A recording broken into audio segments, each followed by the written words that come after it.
back to my channel. And today, magbibigay ako sa inyo ng mga makeup recommendations for school, for everyday, ganun. Kung gusto niyo mag-makeup sa school niyo, kasi back to school na, sobrang late na nitong video ko na to.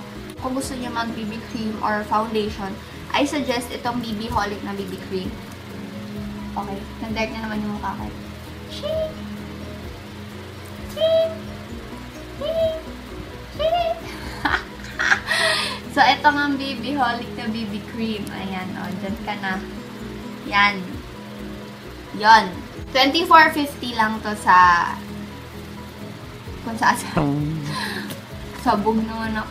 24.50 lang to sa Mercury Drug, sa Watsons. Kaso hindi ko to masasuggest sa mga pawisin katulad ko.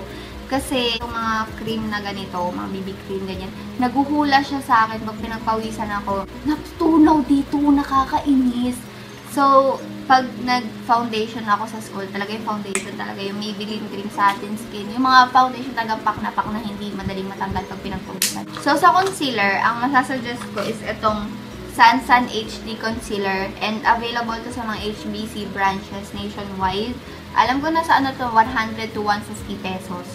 Yun. Ang shade ko pala dito is in beige. Madali lang siya kasi twistable lang siya na pen, tsaka sobrang liit lang niya.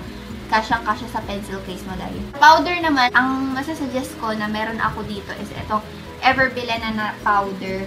Compact to na basag lang siya. Ang shade ko dito is in tan. Alam ko wala pa itong 100 pesos.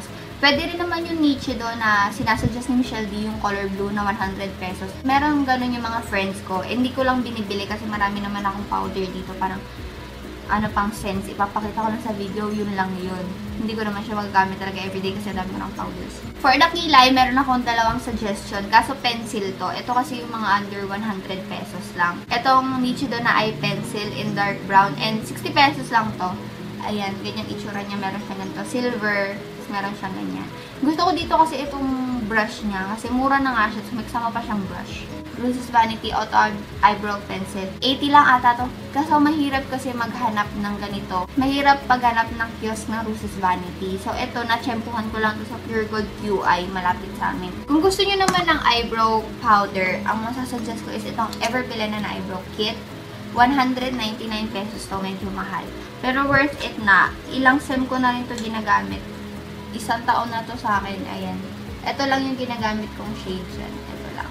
Para naman sa eye, meron ako ditong curler. Ito yung sa Nichido. 75 pesos lang ata to sa Nichido counters. So, ito. Parang maganda kasi siya eh. Maganda siya mag-curl ng lashes.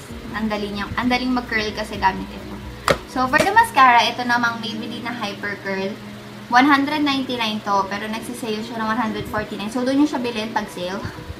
Kasi, syempre sayang yung 50 pesos, diba?